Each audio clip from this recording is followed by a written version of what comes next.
Hey everybody, how you doing? It is December 20th, year 2020, and I am in Sacramento, California, reporting to you about the coronavirus pandemic and giving you information, giving you some support, and just generally trying to be here with you.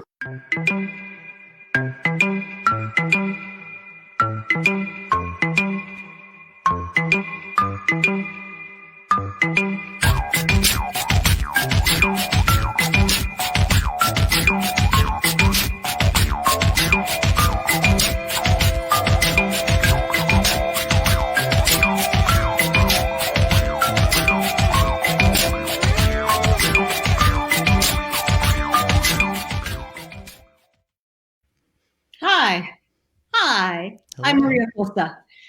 I'm the director of the Sacramento Artist Corps, and welcome to Artists in Action.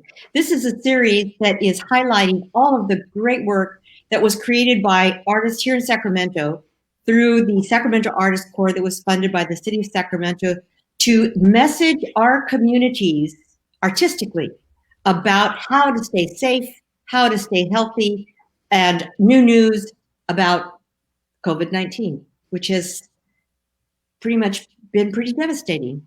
Yet, as artists, we were able to get messages out through posters, through stories, through videos, through photography. This particular group is the live stream group. And we're so lucky to have Ruben Reveles, who is our live streamer extraordinaire, and Justine Lopez, to talk about this experience, which, for those of you who aren't aware, the Artist Corps took place predominantly between October and December 31st of last year. It is still going on, and you can still see episodes from the Sacramento Artist Corps. The murals will still be going up, posters are going up. But a lot of the live stream programs were extremely popular out there. They'd come on and we'd have all kinds of people checking in. And you think, why would people want to come in and hear about COVID-19, man? Such a down subject. But it's not unusual, and it can be good for our health, actually, to talk about serious matters in a way that has a little levity, because it's hard. It has been hard. And so I'm really happy to see both of you here, and I'm going to hand the microphone over to Ruben Reveles to talk about this experience. And he had a role with the StreamYard group of serving as its mentor. So he taught all of the artists in his group how to do StreamYard. By the way, we were able to employ over 40 artists with the Sacramento Artist Corps. These are people who lost income. If there was a group that their bottom income stream fell out of, it was artists from one day to the next, lost concerts, lost exhibitions, lost upcoming programs, everything. And we're very fortunate the Artist Corps was able to employ so many wonderful artists in Sacramento. The messages are going all around the country. So, Ruben, good evening. Good evening. How you doing? Nice to be on here. Good. Yeah, just nice to see you again. This is like a first for me. I was never on your program. Well, see, there you go. No. I was never on my own program too, so that makes us two of us. Yeah. So, anyways, thank you for having us, and this is part of the live stream core of the live stream group of the Artist Corps, and it was a great pleasure to be on the Artist Corps and be a mentor. I've never done that before, so it was nice to have that kind of experience with everybody. And being part of the live stream core, we're also able to see the different people in the core itself. So all just the different people that are coming together, which is a great thing. So it's kind of odd. I mean, not odd, but you talk about yourself when it's supposed to, when it's supposed to be a group, right? But we have to bring out our individuality too, to the core too. And I had the pleasure of working with five great artists from Sacramento. So it was a different, because everybody learned something new, or they took it on their own.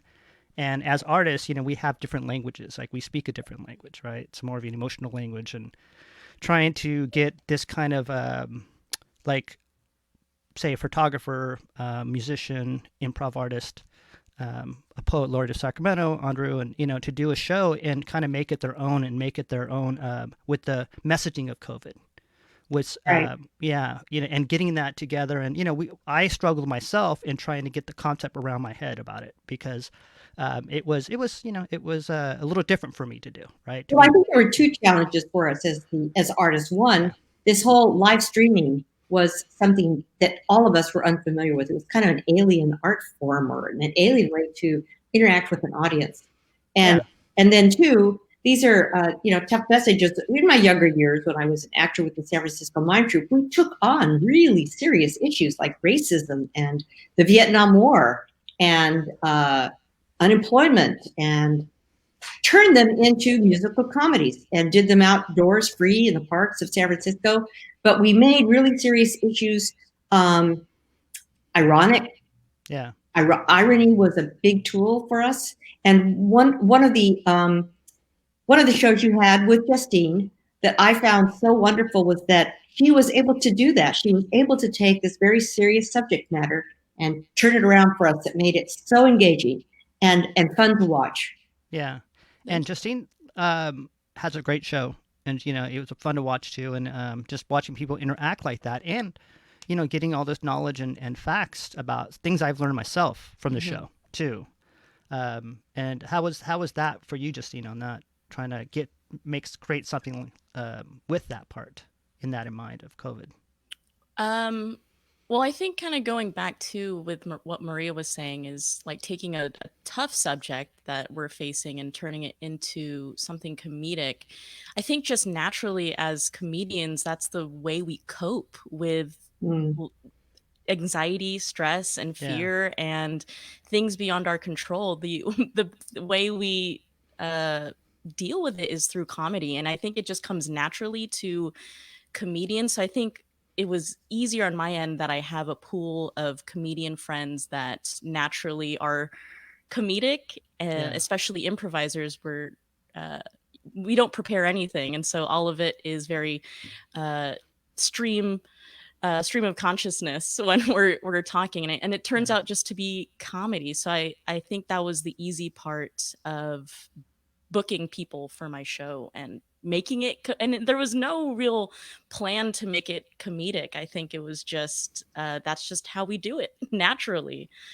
We had some great videos in there too that demonstrated to people how to wear your mask and how to keep a social distance. I remember the one with your daughter, yes, where there was no sound, you can't hear people talking, but she was going hi, just kind of far away, and had her mask on, and bye, no hugging. Right. Really great videos, and such a humanity around them too.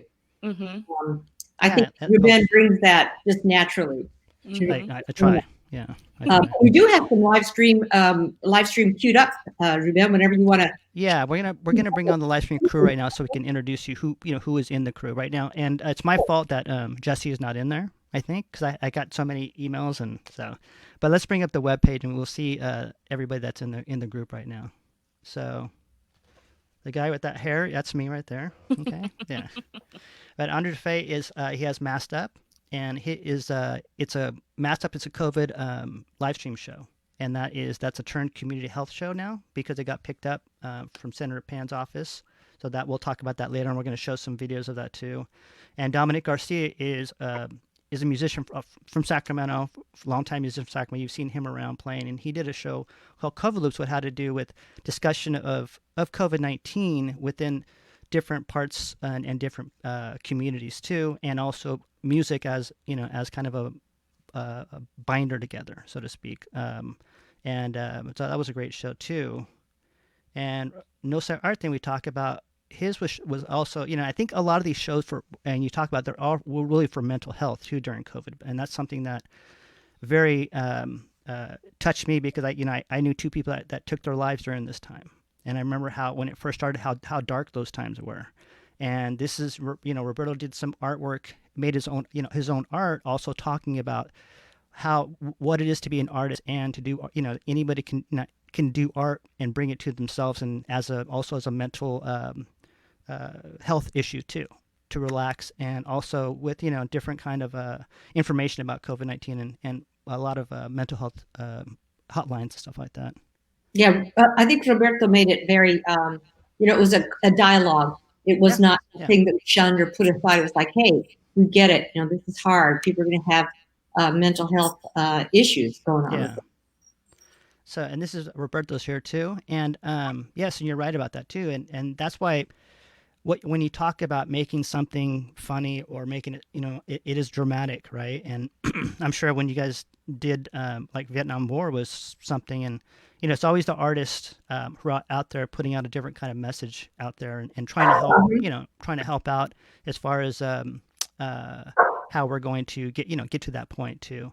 And Justine's show, we're gonna bring up Andrew's show right now, and Andrew's show is a show of COVID facts. I mean, I know that Marie, you've seen a lot of it, so I'll let you actually describe it because sometimes I'm too close to the subject. So I'm going to sit back not as a viewer, but I want to ask you about it. What most impressed me about Andrew's show is that he could read off stats and statistics about deaths and cases and how much, by percentage, how much the pandemic had grown in Sacramento.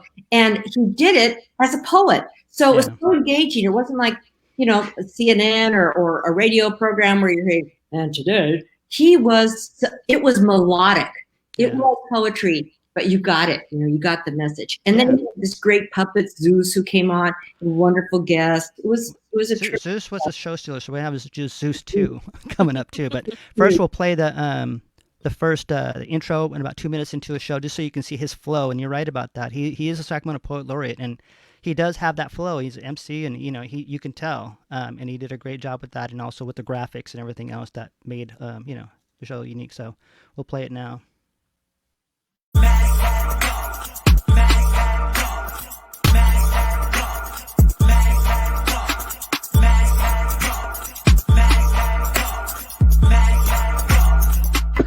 Hold up.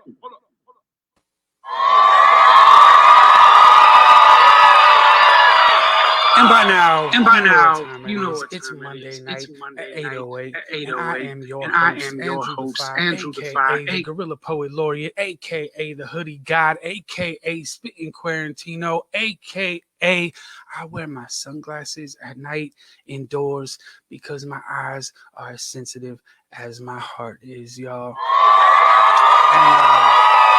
And as always, we have the studio audience here at the ZFG HQ standing 6 feet apart and all masked up. So this is a COVID-19 live stream. We want to give a shout out to our partners who made this possible over at the Latino Center of Arts and Culture, as well as the Office of Arts and Culture here in Sacramento, California. And we got an amazing show for you tonight. We are going to talk to a nurse who survived coronavirus and has some really unique insights on this. So we're going to talk to her. We're going to talk about this increase that we got going on, y'all. Man, I've been so optimistic the last couple of shows. We're not doing so well, Sacramento. We're not doing so well. So I need everybody who can see this. I need you to tap that share button because we need to get this as wide as possible. We need to reach as many people as possible to let them know what is going on, because it's been cool in Sacramento. It's not so cool right now. You know what I'm saying? We seeing some increases happening, and we ain't even gotten to the Halloween numbers yet. You know what I mean? People don't know how to act. So, spread the word, let them know. So that was part of the show, obviously the October show. But the interesting part is that when we were streaming in the height of coronavirus too.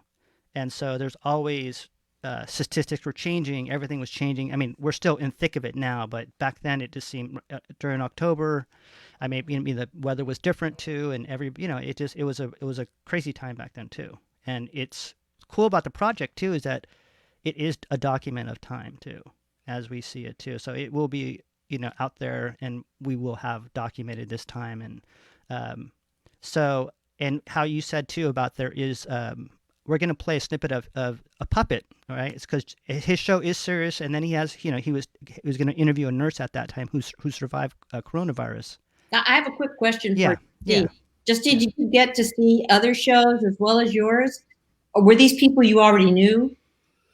I did. I would catch shows on and off, but I did not know any of the other people in the live streamers group until we met all online. And like, I've never met them in person, but now we know each other through the internet. So now I have like another set of people in my Rolodex. Yes. So, and then, so we're going to play a little bit of a snippet of his show too as it progresses. You're talking about all the real facts that were going on, and then he'd have this comic relief with Zeus, who became a darling of the internet too as well. So we'll play that right now. So Zeus. Yeah.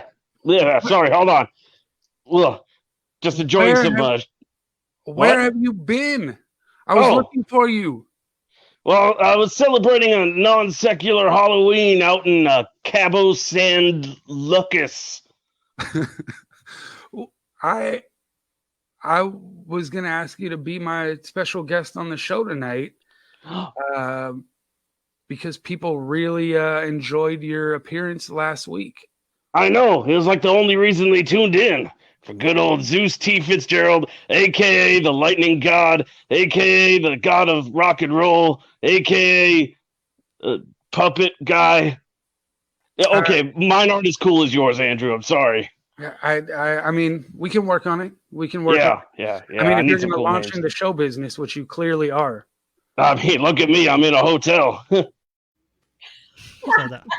Zeus. Yeah. What was really cool is, so you had Zeus out there, right, and Andrew, and then the stats underneath. Yeah. Like, we got to take care of this stuff, folks. Yeah, and that's kind of like like I said, the artistic eye of how to do that too. And it was a great, and it is his show is continuing with Senator Pan's office, which is changed to community health show, Masked Up. So it's another live stream continue of this. So the Artist Corps did work. You know what I mean? It did. And I think that, and we'll talk to Justine in a second to show her show too. But I know that most of the people, I think, are gonna continue on live streaming with some other stuff. Whether it's gonna be art projects, whether it's gonna be music projects, but they're gonna be able to use that going forward in probably in getting another kind of revenue source, or be able to spread the word of the art out there too. So so it has worked. So I mean, and yes, it has. Justine, it's not too often that artists are called into action, which is why the series is called Artists in Action, to serve as citizens during a national pandemic. Hopefully, we won't have one of these again in a very long time. Yeah. But it seemed like a lot of us were compelled to use our skills as artists to keep that message alive, keep it out there in a different way than one might see at a hospital or hear over the radio. And I think it's essential that we got these messages out to the community in all these different ways. We're not saying the arts change people's minds about whether or not to wear a mask. But we know our message, along with everyone else's message, did that. And I'm wondering, was this the first time that you were asked to come in and take your talent and your skills and use them for like the good of the community? I would say yes. I've had other projects that I run, like the Space, which is a improv workshop specifically for BIPOC people And just because you see like in the improv community sort of a lack of diversity. And so what I did was create that workshop along with Betsaida LeBron. But that was just one way that I've kind of reached out towards like the improv community. But as far as like reaching communities greater beyond my improv community, and especially spreading word about something that is happening in the moment right now, it was the first time. Yes. Yeah, I think it also showed our audiences out there that, I think sometimes artists and the arts gets a bad rap. Oh, yeah, they're just out there playing or doing whatever. But that's not true. One, being an artist is hard work. It is a job, and when it comes to something like this, when we can employ artists and use the skills and talents of artists to address a national crisis, a national health crisis, I think it helps to unify us as individuals from what all the different communities come from. Yeah. So, hey, Ruben, yeah. I understand there's some comments that have come in. Yeah, and let me say this again. The reason why live streaming is such an awesome tool too is because people do comment, and we do have a dialogue with them too. So it's not just a one-way, we're filming a video and no one's commenting. So we're going to play some comments from people out there who are already out there. If you want to read. Yes. Says Maria Elena. Yes, it's so important. Many people are coming up on a year of isolation. Thank you for all you do to help everyone, but especially the immune compromised through this time. Maria Elena, mwah, love to you, mujer. Thank you. Catalina, hey, stop interrupting the dog, Ruben. Thank you, Catalina. I participated in the improv workshop. So fun. It's a good time. Barbara Falcone, love the coloring book. I don't know if we're going to show the coloring book, but we should mention. Thank you for mentioning that, Barbara. We did distribute 500 coloring books from the Visual Arts Group that went to food banks and went to social service agencies that were handing out free meals. So the coloring book also had all these great messages to show kids, keep your mask on, wash your hands, keep your distance.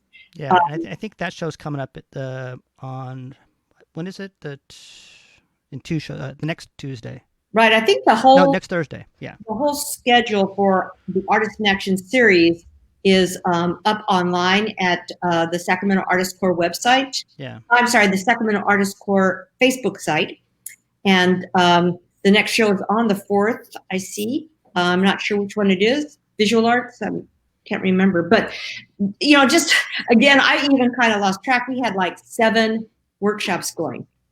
And I have to say the live stream one was definitely one of my favorites. Yeah. Well, we have some time left, but I want to talk to Justine about her show because how you mentioned about taking something that was so serious and so with the troupe that you were talking about in San Francisco that you were part of, and I'm sure it's different how you had to engage and try to make it funny or try to make it engaging or so people would listen, but then you would still have that message that you're trying to get out there too. So we're gonna play a snippet of Justine's show, and you're out there, everybody out there. You can still try to answer these questions, and that's what's so great about this show is because you have to answer these questions, and you can still do it. So we'll play it right now, okay? This is COVID Knowledge. So are you two ready to play COVID Knowledge, the game show? Yes. Yes. All right. So here we go. The first round of the night is true or false. Answer true or false. True. That's true. That is true. Exactly right. Great job, Chris. Killing it already. You are on the board, my man. All right. The first question in the true or false round is true or false. Cold weather and snow can kill the COVID-19 virus. Like a action hero punching the COVID away. Or this cute little that's little guy. The little cloud. It's so cute. Killing COVID. Oh, all right. Am I supposed to write it down? You don't have to. I'm doing it for dramatic effect. That's fine. That's fine. If you want to be dramatic, you can totally do that. I love drama. Well, Keisha, it looks like you have written down your answer. What is your answer? True or false? False, baby. False, baby. Okay, Chris. I didn't write mine down, so I could have cheated. It's the honor system. I also said false. I'll write them down. So You don't have to, Chris. I know. Peer I pressure, only have one little stack of Post-it notes, and Yeah. yeah. You can write them really tiny on one Post-it Oh, note. No, I have a notebook. It's okay. Oh. All right. Well, both of you say false. We're going to find out if that is true. It is true that it is false. There is no reason to believe that cold weather can kill the new coronavirus or other diseases. You're very weird if you think that. Just kidding. I don't judge. The normal human body temperature remains around 36.5 degrees Celsius and 37 degrees Celsius, regardless of the external temperature or weather. The most effective way to protect yourself against the new coronavirus is by frequently cleaning your hands with alcohol-based hand rub or washing them with soap and water. So great job, you two. Y'all are killing it. Not like the cold to coronavirus. So Susan, great job. It is false. Yeah. So don't just stand out there and think that it'll kill the virus. It doesn't work like that, y'all. That was so great. It was fun. Right? That was really a lot of fun. I think it was inevitable that I learned something. Like, oh, I never thought about that. Could cold really like kill the virus? Yay! I'm still Right. my vaccine. Yeah.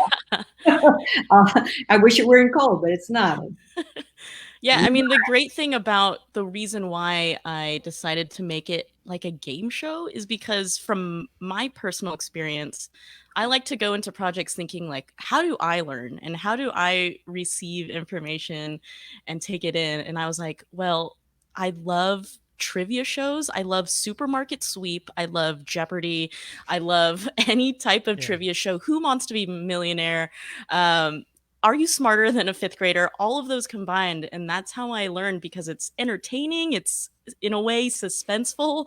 But also I wanted to do that show because it was a great way to interact with the audience. And that's something hard to do, especially with live streaming where you don't have a physical audience in front of you. So how do you get the audience at home to engage with you? And so I was like, well, the audience can play along too.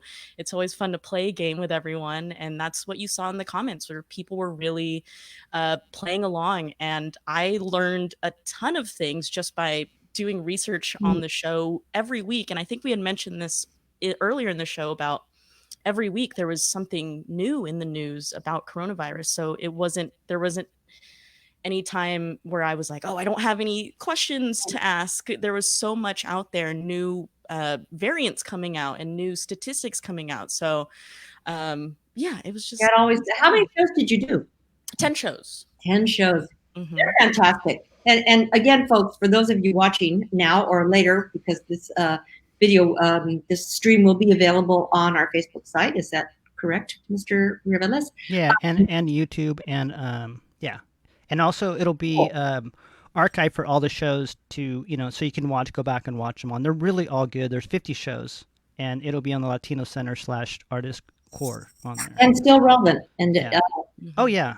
If we can, I'm hoping that we can do maybe a live stream or two, maybe 3 or 4 about the importance of getting the vaccine now, because when we did these shows, the vaccine hadn't come out yet. And now we're seeing that particularly some of our members of our communities are like, I don't know if I'm going to get the vaccine, but folks, we're not going to stop this pandemic until we get the shot. Yes, those who have allergic reactions because of a mix of chemicals, but you can identify that. You can identify yourself. The majority of people can get this vaccine safely and keep us. Get your vaccines, yes. Get your vaccine. Right. Well, I'd like to thank you, too, and the city of Sacramento for, getting this thing together, too. I say the project together. Well, like as you found out, and Justine, I'm not sure if you know this. Andrew now has a show that is sponsored by Senator Pond, who's in our district, and now there is talk of the governor funding a statewide creative corps. I don't think it'll be one corps. I think different cities and different organizations up and down the state of California will have an opportunity to create something like this. And And now, Ruben, as you know, we're getting calls, people saying, how did you do it? How did you live stream? Like, Ruben is now in demand. That's right. First I thought they're calling about my curls. Now they're like, okay. Yeah, Okay. skill for Just kidding. and and they want to know who did the live streaming. What's his name? What can we pay him? I said, no, you pay me. I'm the agent.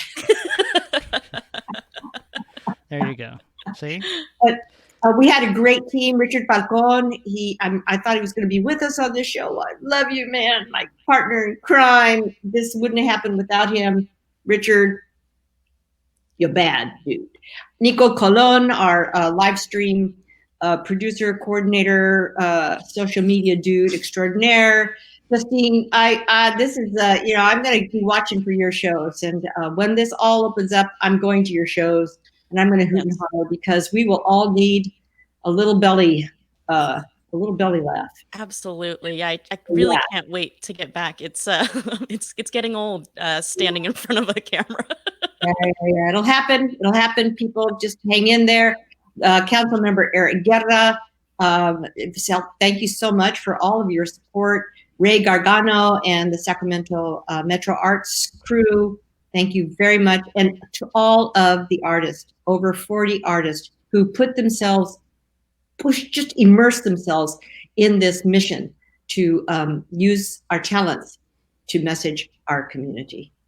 Yeah, and I'd like to thank Justine, Jesse, Andrew, Dominic, Roberto. They were a great crew, and they did a great job. 50 shows in those months, so that was a lot to do, right? Yeah. A lot of production. So, we had our ups and downs, and, but it was a beautiful experience, and I wouldn't trade it for the world, so. Thank you to all of you who plugged in every week and who will plug in the future to see this show. Remember to wear your mask, 6 feet apart. Don't gather, and get your vaccine. Yes. Thank you, folks. Is that a wrap? This is a wrap. Thank you, everybody. Hit that button.